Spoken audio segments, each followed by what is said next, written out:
Hello guys, welcome back to my channel. My name is Dom. I want to thank you for tuning in and watch this quick tip about the SQ series. Let's jump on the tip of the day.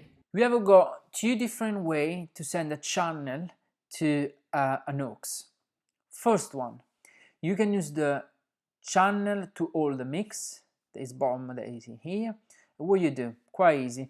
Let's say this is our mix and I want to send channel 1, okay, to my aux 1 and 2. Pretty easy.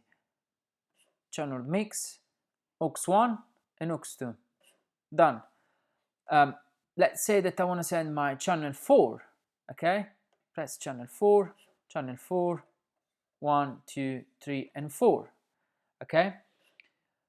Let's say that I want to send my channel 8, that is my vocal mic, to my effect. Easy. I've got the 4 effect in here. I just go here and I send this to my effect, okay?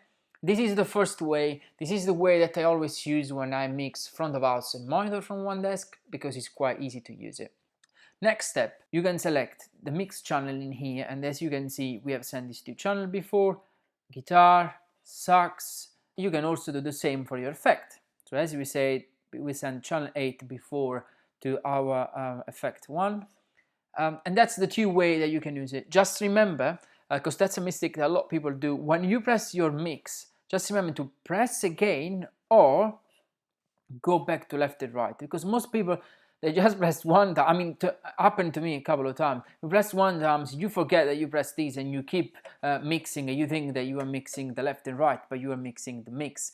So these are the two different ways that you can send a channel to a mix. Thank you for watching guys. Please like and subscribe if you find the video useful. Just remember that these are all tips basic for a new user of SQ series. If you want to see more stuff in depth, I've got quite a lot of stuff on my channel and I'm recording every day new stuff. So if you are interested, just subscribe to the channel so you will be updated with all my new videos. Thank you.